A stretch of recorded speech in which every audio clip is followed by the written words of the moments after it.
이기는 기술이라는 말씀으로 여러분과 은혜를 나누기를 원합니다. 이 책 여러분 많이 보셨을 거예요. 블링크 아웃라이어. 저 뒤에도 책이 꽂혀 있을 텐데, 이 사람은 출간한 책마다 센세이션을 일으켰고 베스트셀러 작가이고 전 세계적인 경영 사상가인 말콤 글래드웰이 쓴 책에서 다윗과 골리앗. 옛날에 이제 오른쪽에 노란 책이었는데 이번에 나오면서는 다윗과 골리앗, 그러면서 거인을 이기는 기술이라고 하는 책으로 새롭게 나왔습니다. 자신의 약점을 깨트려서 승리한 9명의 다윗 이야기를 적은 책입니다. 거인과 약자의 대표적인 싸움으로 다윗과 골리앗 전투를 이야기하고, 사람들은 말하기를 양치기 손 다윗이 돌 하나로 거인을 격파한 것은 기적처럼 보인다. 그러나 이 책의 저자는 그것은 오해다라고 얘기합니다. 사실 골리앗은 이 책의 저자에 의하면 말단 비대증의 부작용으로 시력이 형편없었다. 이스라엘들을 벌벌 떠게 만든 거구가 실제로는 그의 치명적인 약점이었다. 그러나 다윗에게는 민첩성이 있었고 싸움의 규칙을 바꾸었고 우수한 기술을 도입해서 거인을 해치울 수 있었다. 이 사람의 관점이 멋있더라고요. 이렇게 볼 수 있구나. 이 책은 목동소년 다윗이 거인 골리앗을 이기듯이 약자가 강자를 이기는 일은 세상에 빈번하게 일어나고 있다. 대표적인 인물로 아라비아의 로렌스, 마틴 루터 킹 목사님, 골드만 삭스 회장 등을 소개합니다. 이들은 약자라는 꼬리표가 붙은 사람이었지만 가난이나 장애, 불운에 좌절하지 않고 그들이 가지고 있는 기술을 장점으로 바꾸어서 거인들을 무찔렀다라고 얘기합니다. 그러므로 우리 약자들도 인생의 어려움, 즉 인생의 거인을 만났을 때 그들의 가지고 있는 기술을 통해서 승리할 수 있다는 것입니다. 이 책에서 이 저자는 이렇게 얘기합니다. 약자가 거인을 이기는 기술이 무엇인지 알려줘서 이 세상의 약자로 살지 말고 거인을 이기며 살았으면 좋겠다라고 이 책의 저자는 이야기하는 것입니다. 그렇습니다. 여러분도 그렇고 사람은 누구나 인생을 살아가면서 승리하는 삶을 살고 싶어 합니다. 그런데 이 승리라고 하는 것은 하루아침에 찾아오는 것이 아닙니다. 오랫동안 준비하고 갈고 닦았던 기술이, 실력이 결정적인 순간에 터져나와서 승리하게 되는 것이다 라고 얘기하는 것입니다. 여러분 너무 잘 아는 조 프레이저, 여러분 잘 아시죠? 헤비급 레전드죠. 조지 포먼, 무하마드 알리, 조 프레이저는 헤비급의 3인방이죠. 70년대 헤비급의 황금기를 이끌었고, 그리고 그의 딸인 제키 프레이저 라이드는 여자 복서였지만 이름을 한때는 날렸지만 현재는 필라델피아의 시립 판사장으로 재직하고 있다. 그리고 아들은 프로복서인 마비스 프레이저는 한때는 프로복서였는데 현재는 담임 목사님이 되어서 교회를 섬기고 있을 만큼 지금은 돌아가셨지만 조 프레이저는 자신의 커리어뿐만 아니라 자식 농사에서도 크게 성공한 사람입니다. 근데 그가 한 말 중에 유명한 말이 있습니다. 이런 말을 합니다. 새벽의 어둠 속에서 사람의 눈을 속인다면 그 모든 게 밝은 불빛 아래서 다 드러나게 된다. 멋지죠? 어둠 속에서 사람의 눈을 속이면 결국 밝은 곳에서 다 드러난다는 것입니다. 그 말은 이렇게 설명을 합니다. 챔피언은 링 위에서 탄생하는 것이 아니라 다만 링 위에서 인정받는 것뿐이다. 챔피언은 이미 링 바깥에서 얼마만큼 연습하고 실력을 닦았느냐에 따라서 나타나는 것이라는 것입니다. 링 위에서 우연하게 챔피언이 탄생하는 것이 아니라 그들이 평소에 얼만큼 갈고 닦았는가 실력을 그것을 갖다가 링에서 인정받는 것뿐이다 라고 얘기합니다.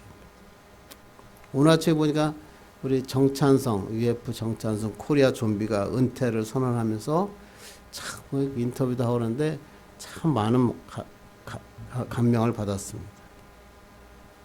자기가 정말 최고가 되지 이 챔피언은 못 됐어도 자기의 최선의 삶을 살고 있는 그 한 선수의 인생을 다시 한번 생각해 보게 되겠습니다.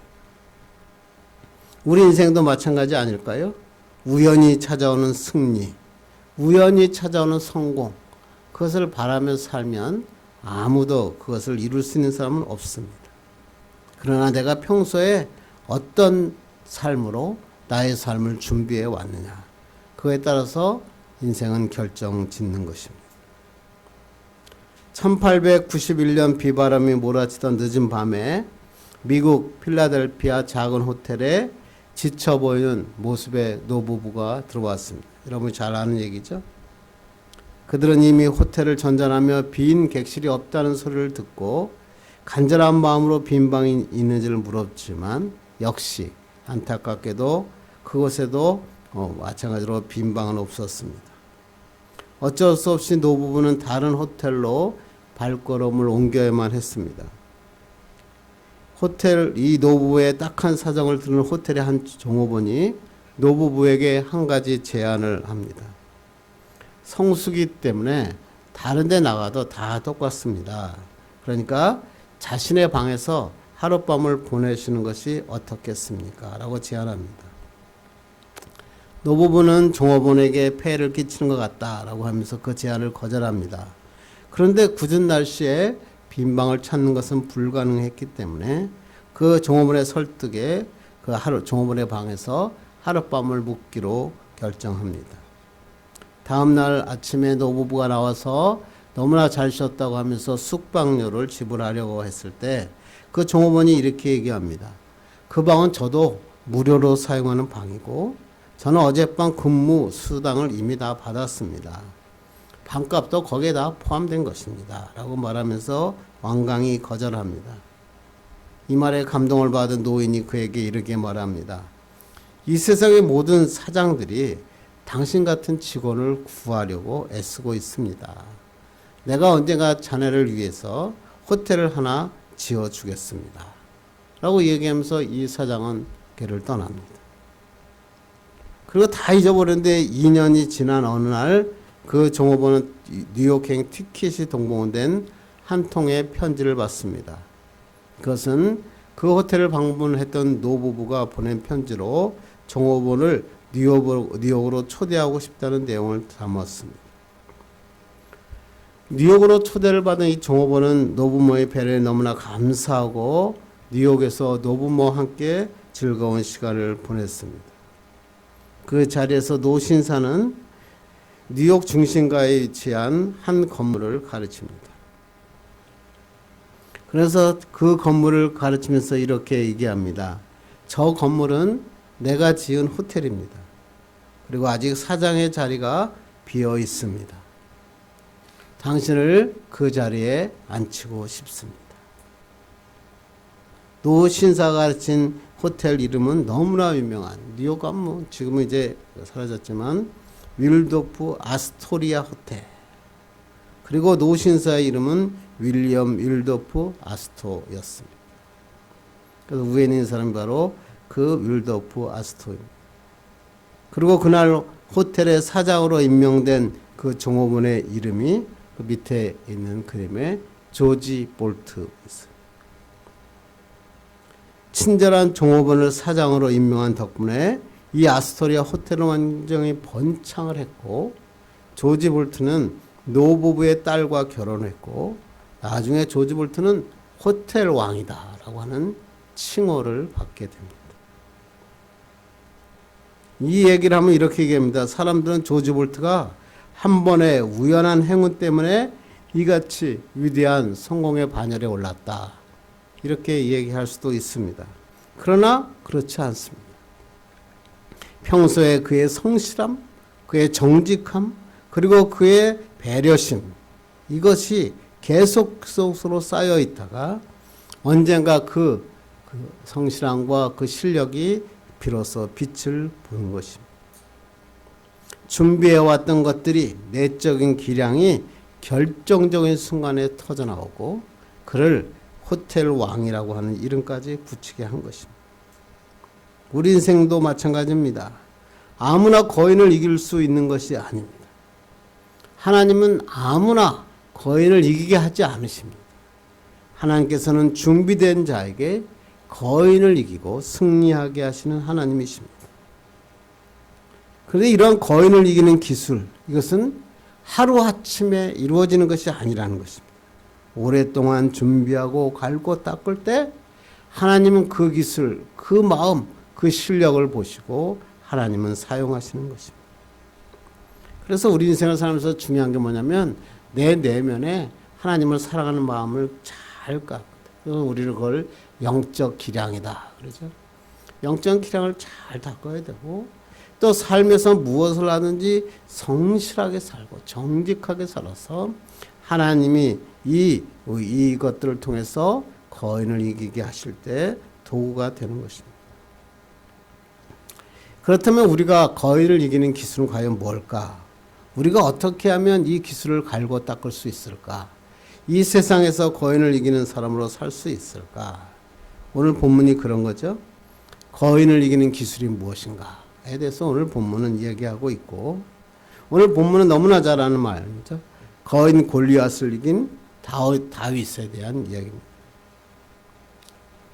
본문은 다윗과 골리앗의 싸움은 교회를 다니지 않은 사람들도 전부 아는 유명한 얘기입니다. 한번 그 얘기를 한번 살펴보겠습니다. 1절 보겠습니다. 시작. 블레셋 사람들이 그들의 군대를 모으고 싸우고자 하여 유다에 속한 소고에 모여 소고와 아사 사이에 에베스 담밈에 진침해. 우리가 앞에서 믹마스 전투가 있었죠. 거기서 요나단이 활약해서 이스라엘이 블레셋을 크게 이루고 한동안 블레셋이 이스라엘 사이에는 싸움이 없는 소강 상태에 이루었습니다. 그런데 오늘 다시 본문의 17장에 와가지고 블레셋이 다시 이스라엘과 싸우기 위해서 군대를 소고에 소집했습니다. 블레셋 사람들이 이스라엘을 침략하기 위해 모였다고 이 소식을 듣고 사울도 지금 이스라엘을 소집해서 엘라 골짜기에 진을 쳤습니다. 그래서 소고와 엘라 골짜기에서 서로 지금 블레셋과 이스라엘 군대가 마주보고 있는 것입니다. 그때 어떤 일이 일어나면 4절로 5절 봅니다. 시작. 블레셋 사람들이 진영에서 싸움을 도두는 자가 왔는데 그의 이름은 골리앗이요 가드 사람이라. 그의 키는 6규빗 한 뼘이요 머리에는 노투구를 썼고 몸에는 비늘 갑옷을 입었으니 그 갑옷의 무게가 놋 5,000세겔이며. 블레셋 사람이 진영에서 싸움을 도두는 자 골리앗이 나타났다.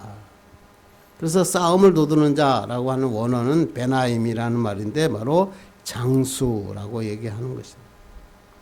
고대 전쟁의 근방에서는 양 진영의 대표로 나온 장수들끼리 싸워서 그 전쟁의 승패를 결정하고 그 승패에 따라서 그것을 전쟁의 싸움에서 지고 이기고를 결정하곤 했다고 합니다.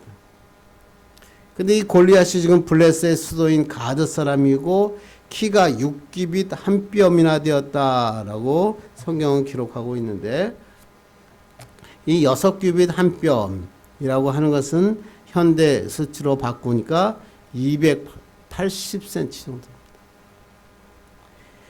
그래서 이제 72년과 4의 사본에서는 280cm가 너무 크니까 4규빗 한 뼘이다. 그래서 195cm 정도로 기록하고 있기도 합니다.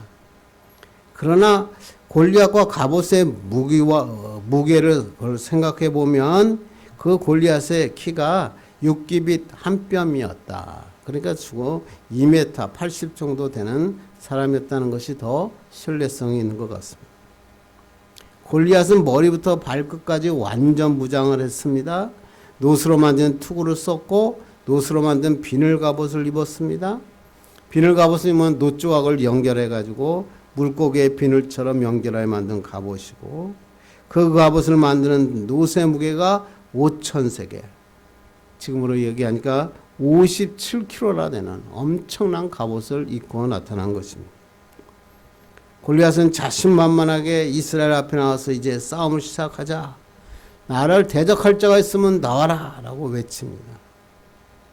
그리고 골리앗이 이렇게 말하는 것은 이스라엘을 모욕하는 것이라는 것을 잘 알고 있었습니다. 그래서 이스라엘을 모욕해서 그들에게 이야기한 것입니다. 거인인 2m 80이나 되는 거인이 나와서 갑옷을 입고 큰 소리를 치니까 전부 다 무서워 떨었다라고 하는 겁니다. 그랬더니 얼마만큼 했냐면 16절 한번 읽겠습니다. 시작. 그 블레셋 사람이 40일을 조속으로 나와서 몸을 나타내었더라. 하루뿐만 아니라 무려 40일 동안에 아침 저녁으로 계속 나와서 이스라엘 백성을 조롱하고 모욕합니다. 나와 대적할 수 있으면 나와라 이렇게 얘기하고. 근데 이스라엘 진영에서는 단 한 명도 나타나지 않았습니다. 왜? 골리앗의 덩치에 기세에 눌렸기 때문입니다. 이미 전쟁은 끝난 겁니다.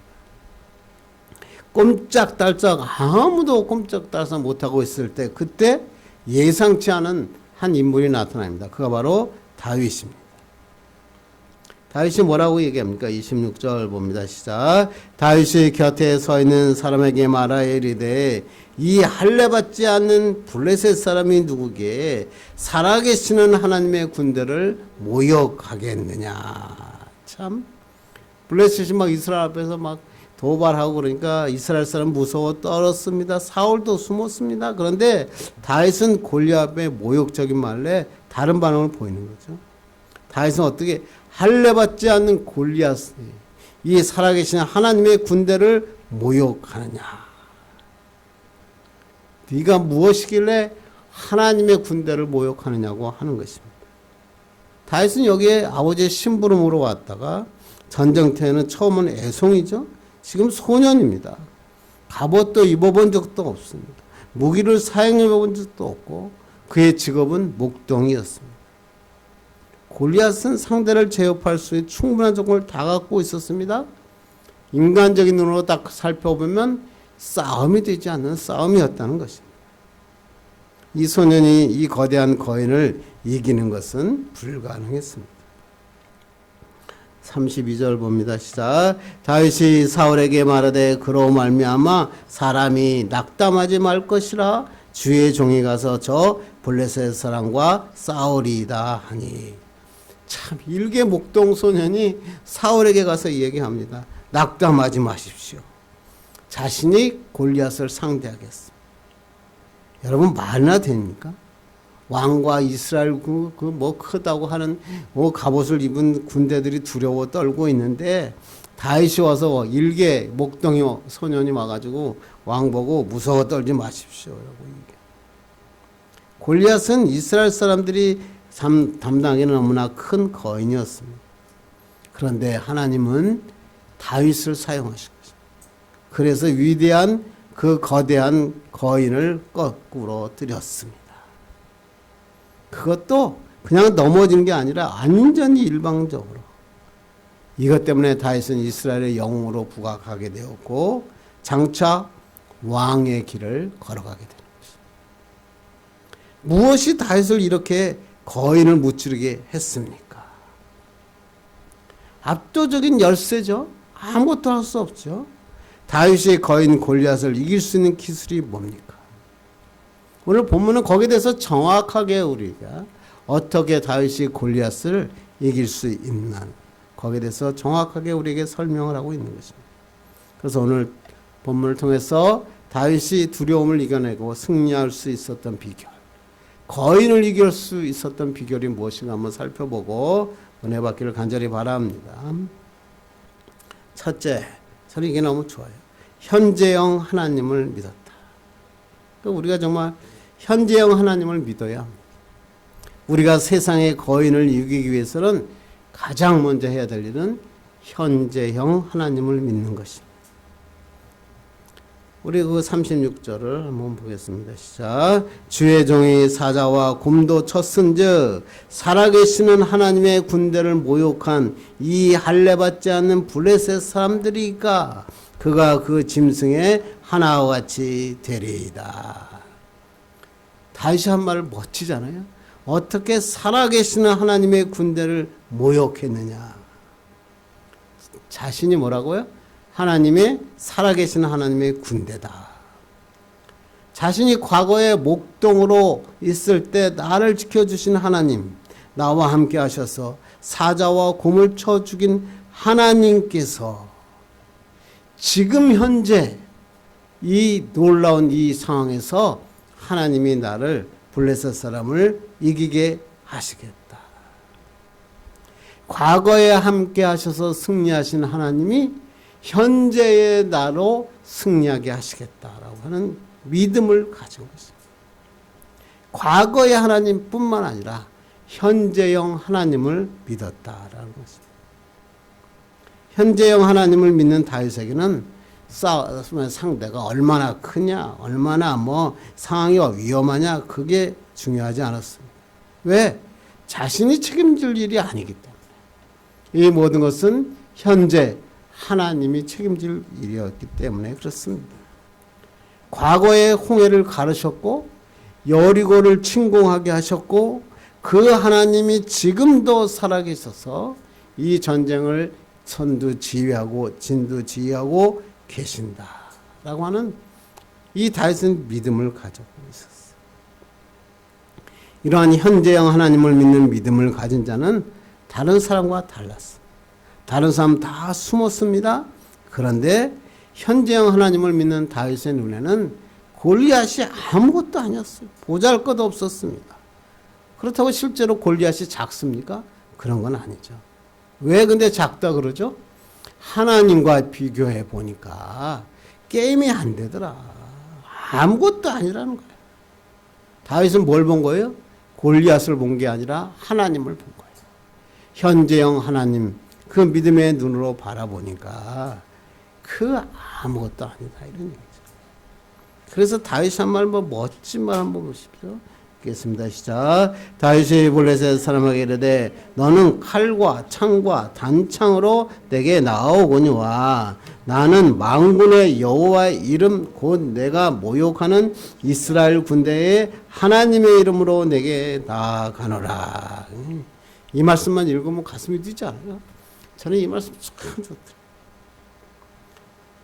그 골리앗이 내가 가지고 있는 것들 단창, 칼, 창 이런 걸 가지고 나왔는데 그런데 다윗이 이것에 골리앗에게 맞섰을 수 있던 얘기는 뭐냐면 자신의 힘과 용맹이 아니라 뭐라고요? 하나님의 이름, 하나님을 의존했다. 하나님의 이름으로 나아간다라고 얘기해요. 그러면서 47절 읽겠습니다. 시작. 또 여호와의 구원하심이 칼과 창에 있지 아니함을 이 무리에게 알게 하리라. 전쟁은 여호와께 속한 것인즉 그가 너희를 우리 손에 넘기시리라. 전쟁은요. 너무나 많이 불렀던 말씀 찬양이죠. 다윗의 무기는 골리앗이 가진 것보다 창과 더 좋은 창, 더 좋은 칼을 가지고 있던 것이 아니라 지금 하나님이 나와 함께 하신다.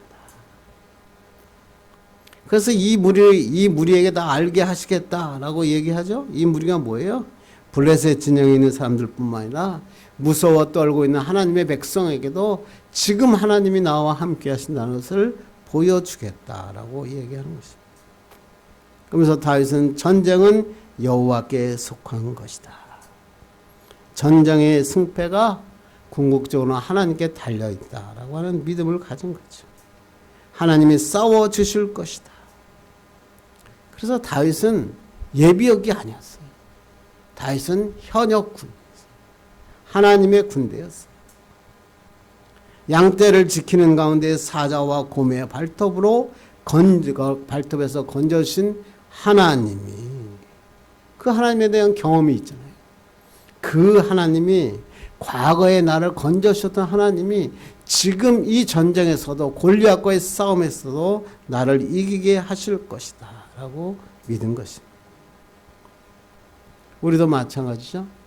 어려움이 찾아오면 숨게 되죠. 두려워 떨게 되죠. 문제를 회피하게 되죠. 문제 속에 빠져 헤어나오질 못합니다. 중요한 것은 문제가 아니에요. 문제가 얼마나 큰 문제가 아니야. 그게 아니라 그 하나님의 문제를 해결하시는 하나님이 현재 나와 함께 하시느냐. 그거를 믿는 믿음이 필요해요. 그래서 우리 옛날에는 교회들마다 간증하는 사람들이 많았잖아요. 그래서 그 간증은 전부 다 무슨 간증이에요? 과거에 내가 뭐 죽음 가운데 뭐 어떻게 이겨냈다, 뭐 실패했는데 승리하게 하셨다. 그랬는데 중요한 건 그게 아니에요. 지금 그 하나님이 나와 함께 하시느냐. 그게 진짜 간증이죠. 그 하나님, 나와 지금도 함께 하시는 그 하나님을 찬양할 때 가슴이 뛰는 거예요. 눈물이 나는 거예요. 그래서 정말로 우리도 하나님 앞에 찬양할 때 내 가슴이 뛰고 눈물이 나야 돼요. 과거에 내가 뭐 얼마나 큰 일을 했는지 모르겠어요. 주의 종들 보면 뭐 대개가 그렇죠. 과거에 뭐 어떤 일을 했다. 뭐. 그게 중요하지 않아요. 지금 그 하나님이 나와 함께 하시느냐. 그게 중요하죠. 여러분 유명한 무디 목사님 이야기 제가 무디 목사님은 보스턴 뒷골목의 구두 세일즈에서 세계적인 부흥사가 된 사람이죠. 1871년 어느 날 시카고에 대화재가 발생하죠. 하루 동안 화재에 시카고의 온 시가지가 불바다가 되었고 상업지역이 완전히 소실됐고 300명의 사상자를 냈어요.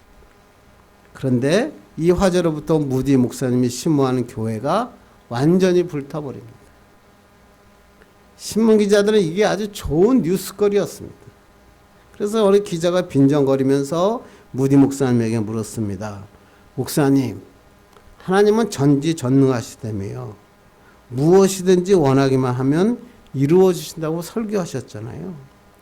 그런데 하나님께서는 왜 자신의 거룩한 성전인 교회가 불에 타 없어지는 것을 보고도 그냥 가만히 계시죠? 이 말을 듣고 무디 목사님이 말했어요. 그래? 나는 벌써부터 하나님께 큰 교회를 달라고 기도해 왔어. 그런데 이렇게 하나님의 응답이 지금 오지 않았느냐. 큰 교회를 짓기 위해서는 이 교회를 헐어야 되는데 하나님께서는 화재로 이 문제를 해결하여 주셨지 않느냐라고 얘기합니다. 그러면서 기자들에게 앞으로 얼마나 큰 교회가 지어질지를 잘 보십시오. 그러자 기자들이 막 웃으면서 어이가 없다고 하면서 이렇게 얘기합니다. 왜? 그래서 이 어이가 없어한 이유는 뭐냐면 무디 목사님이 화재가 나자 잠옷바람으로 나왔는데 그의 손에는 빈 주먹이었고 아무것도 들고 없고 성경책 하나만 들고 나왔기 때문에 그렇습니다. 그래서 기자들이 심술궂게 묻습니다. 목사님, 그런 교회를 지으려면 돈이 필요한데 돈은 갖고 계십니까? 그때 목사님이 잠옷바람에 성경책 하나, 그 하나를 보여주면서 이렇게 얘기합니다. 나는 수표와 돈을 가지고 있지 않지만 아무리 사용해도 바닥이 나지 않는 하나님의 성경책이 여기 있습니다. 그리고 여러분들은 머지않아 새롭게 세워진 크고 훌륭한 교회를 보게 될 것입니다. 그의 말대로 무디 목사님은 몇 년 후에 정말로 크고 아름다운 교회를 이곳에 지었습니다. 무디 목사님은 뭘 믿은 거죠? 절망 가운데도 현재 하나님이 나와 함께 하신다는 믿음을 가지고 있었기 때문에 그렇습니다. 우리도 마찬가지예요.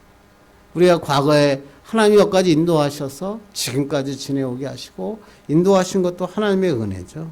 그 은혜에 감사하며 사는 게 그리스도인이죠. 그런데 더 중요한 게 있다는 거예요. 뭐요? 그 살아계시는 하나님이 지금 나와 함께 하신다.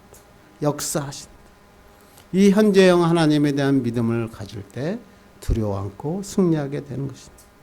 우리 인생 가운데 골리앗 같은 큰 거인이 매일 만날 수도 있잖아요. 어떤 사람은 경제적인 골리앗을 만날 수 있어요. 어떤 사람은 우리의 힘으로 나올 수 없는 질병의 골리앗을 만날 수도 있습니다. 또는 도저히 해결할 수 없는 사람과의 관계에 골리앗을 만날 수 있습니다. 그런데 이 모든 문제는 하나님이 해결하십니다. 그 하나님은 어떤 하나님이시죠? 지금도 현재도 역사하시는 하나님이십니다. 그러므로 이 현재형 하나님을 믿으셔야 돼요. 이러한 믿음만 갖추면 하나님은 모든 것을 이기고 승리하게 하여 주십니다. 우리 현재형 하나님에 대한 믿음을 갖고 나가기를 간절히 바랍니다. 두 번째는요, 믿음의 실행이 필요하다. 거인을 이기는 기술은 가장 먼저 현재형 하나님을 믿는 게 필요해요. 과거에 나를 도와줬던 하나님 그게 아니라 현재 나와 함께 하시는 하나님을 믿어야 되고요. 두 번째는 믿음의 실행이 필요하다. 세상을 믿음의 눈으로 보는 거 중요하죠. 그런데 믿음을 가진 자는 행함이 따라요. 믿음을 이론이 아니에요. 신학이 아니에요. 성경의 신학적으로 믿음이 뭐다라고 하는 게 아니고 믿음은 삶이에요. 행동이에요. 그래서 믿음을 헬라어로 피스티스라고 얘기하는데 이것은 어떤 것을 신뢰한다는 게 아니라 행함을 전제로 하고 믿고 행한다는 의미입니다. 그래서 야고보서에 보면 행함이 없는 믿음은 그 자체가 죽은 것이다. 행함이 없는 믿음은 헛것이다 라고 말하고 있습니다. 믿음은 어떻게 할 때? 행할 때 결과가 나타나는 것입니다. 오늘 48절 49절 보겠습니다. 시작. 블레셋 사람이 일어나 다윗에게로 마주 가까이 올 때에 다윗이 블레셋 사람을 향하여 빨리 달리며 손을 주머니에 넣어 돌을 가지고 물매로 던져 블레셋 사람의 이마를 치매 돌이 그의 이마에 박히니 땅에 엎드러지니라. 여러분 이 말씀 잘 보셔야 돼요. 다윗이 막 하니까 골리앗이 막 성질이 났어요. 그래서 골리앗이 다윗을 상대하기에 가까이 왔어요. 그때 다윗이 어떻게 해요? 빨리 다니며 주머니에서 나온 돌을 꺼내 물매로 던져 골리앗의 이마에 명중시켰다. 너무나 잘 아는 거죠. 그런데 이 문장에 동사가 3개 나와요. 빨리 달렸다. 두 번째는 물매를 던졌다. 세 번째는 이마를 쳤다. 행했다는 거예요. 믿음만 가지고 서 있는 게 아니라 빨리 달리며 물매를 던져서 이마를 쳤어요. 가만히 앉아서 기다린 것이 아니라는 거죠. 믿음만으로만 기다리고 있었던 것이 아니라 그에 맞는 실력도 갖추었죠. 골리앗은 온몸이 갑옷으로 뒤집혀 있었어요. 그래서 아무리 그래도 그것을 던져서 이길 수 있는 방법은 없었죠. 돌을 던져도 골리앗을 이길 수 있기는 힘이 들어요. 그런데 다윗은 어떻게 해요? 골리앗의 갑옷이 가려지지 못하는 유일한 지점이 있었어요. 그게 바로 얼굴이었고요. 그것도 이마였어요. 그래서 그 골리앗이 또 다윗이 가만히 서서 조준해서 던진 게 아니라 막 빨리 달리면서 힘차게 달려서 던졌는데 골리앗의 이마에 정통으로 맞아. 다윗의 물맷돌 실력이 얼마나 뛰어났는지 여러분 아십니까? 우리가 짐작할 수 있는 거 아니에요. 이게 다윗의 실력이죠. 개역개정에 보니까 돌이 이마에 박혔다 이렇게 오늘 본문에 보겠죠.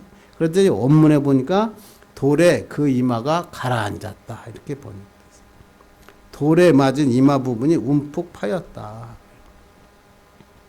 이렇게 돌에 맞아서 이마가 부서지고 움푹 파이니까 그 자리에 고꾸로 넘어뜨렸어요. 넘어졌는데 그 엎드러진 것이 우리가 저번 시간에 살펴본 것처럼 신다곤이 엎드려졌잖아요. 똑같은 모습을 보여준 것입니다. 그래서 50절 51절 봅니다. 시작. 다윗이 이같이 물매와 돌로 블레셋 사람을 이기고 그를 쳐 죽였으나 자기 손에는 칼이 없었더라. 다윗이 달려가서 블레셋 사람을 밟고 그의 칼을 그 칼집에서 빼내어 그 칼로 그를 죽이고 그의 머리를 베니 블레셋 사람들이 자기 용사의 죽임을 보고 도망하는지라.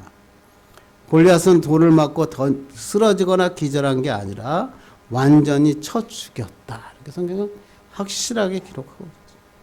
칼도 없이 골리앗을 죽인 거예요. 다윗은 골리앗에게 달려가서 밟고 칼집에 있는 칼로 그를 찔렀어요. 아직 죽지 않은 골리앗을 죽인 게 아니라 완전히 죽은 골리앗을 확실히 다시 한번 찔러 죽인 것입니다. 왜 그랬을까요? 고대 근대의 전쟁에서는 적장의 머리를 베어야 완전히 승리하기 때문에 그랬습니다. 이 장면을 바라본 블레셋 사람들은 다 도망갔죠. 그 골리앗이 뭐라 그랬어요? 내 여기서 우리끼리 싸워서 우리가 누가 이기면 진 쪽이 종이 돼서 이긴 자를 섬기자 그렇게 했는데 지금 골리앗이 죽으니까 종이 되어야 될 사람들이 다 도망가 버린 거만 것입니다. 왜 그랬을까요? 다윗이 무서웠을까요? 아니죠. 이스라엘의 하나님 여호와께서 역사하고 계심을 그들이 직감했기 때문에 그랬습니다. 그래서 사실 그 싸움이 그랬어도 그 사람들이 싸워서 블레셋 사람들이 싸우면 오히려 이스라엘이 졌을 거예요. 그런데 이 하나님이 함께 하심을 본 그들이 무서워 도망감으로 완전 패배하는 것입니다. 근데 여기서 다윗이 물매에 돌을 던져서 이겼다라고 하는 것은 봤는데 이 물매가 뭔가? 히브리어를 찾아보니까 켈라라고 얘기했는데 한국말로는 물매가 맞지 않습니다. 사실은 정확하게 하면 무림매라고 말해서 이 무림매라고 하는 것은 이렇게 끈이나 돌을 갖다가 빙빙 돌려가지고 원심력을 이용해서 던지는 것이죠. 그래서 짐승들을 갖다가 무찌르거나 할 때 사용하는 공격 무기입니다. 높은 곳에 과실을 따기 위해서 던지는 걸 물매라 그러거든요. 그거하고는 좀 다르죠. 또 전쟁에 사용할 땐 투석기라 그래가지고 돌을 이렇게 쏴서 싸우는 투석기와는 다릅니다. 근데 이제 히브리어 원문을 찾아보니까 오히려 물매보다는 투석기라고 하는 것이 나왔고 어떤 주석가는 그래서 이게 좀 헷갈리니까 아예 돌팔매다 이렇게 번역하는 신학자도 있었습니다. 그러나 우리 성경에서는 이 무림매가 순수 한국말이거든요. 그리고 너무나 생소하기 때문에 그냥 이걸 줄여가지고 물매다라고 이야기하는 거죠. 이 물매라는 것이 얼핏 보면 아무것도 아니지만 굉장한 무기였다 그러죠. 목자들이 이제 지팡이하고 막대기 그리고 물매를 가지고 다녔는데 이 물매는 이제 맹수들을 쫓아날 때 사용하는데 한번 던지면 200m 떨어진 곳을 명중할 수 있고 400m까지 날아간다고 합니다. 그래서 이게 시속이 찾아보니까 한 60마일, 지금으로 하면 70에서 80km 정도로 달려갑니다. 다윗은 물매 실력이 뛰어났다는 것이죠. 이 기술을 통해서 골리앗의 이마에 정통으로 맞춘 것입니다. 이것으로 이스라엘을 위기에서 구한 것입니다. 이 말을 보면서 많은 생각을 하게 돼요. 다윗이 섰을 때 하나님이 갑자기 하늘에서 막 불을 내리셔가지고 골리앗을 쳐 죽인 게 아니라 하나님께서는 다윗이 가지고 있는 물매를 던지는 기술을 이용해서 그를 이기게 하셨다. 굉장히 중요하죠. 하나님이 싸움을 하기 전 훨씬 전부터 벌판에서 양을 치던 다윗을 훈련시킨 거예요. 맹수들을 던지게 계속 실력을 갖췄어요. 그리고 하나님께서는 그 실력을 마침내 때가 됐을 때 골리앗을 이기는데 도구로 사용하셨다. 맹목적인 믿음만을 외쳐서 전쟁에 승리한 것이 아니라 하나님의 계획 안에서 성실하게 물매를 던지는 기술을 닦았을 때 무장이 끝났을 때 하나님께서는 그 기술을 사용하셔서 믿음으로 승리하게 하셨다. 이게 중요하죠. 믿음 생활하다가 실패하는 이유가 뭐죠? 아무것도 안 할 때.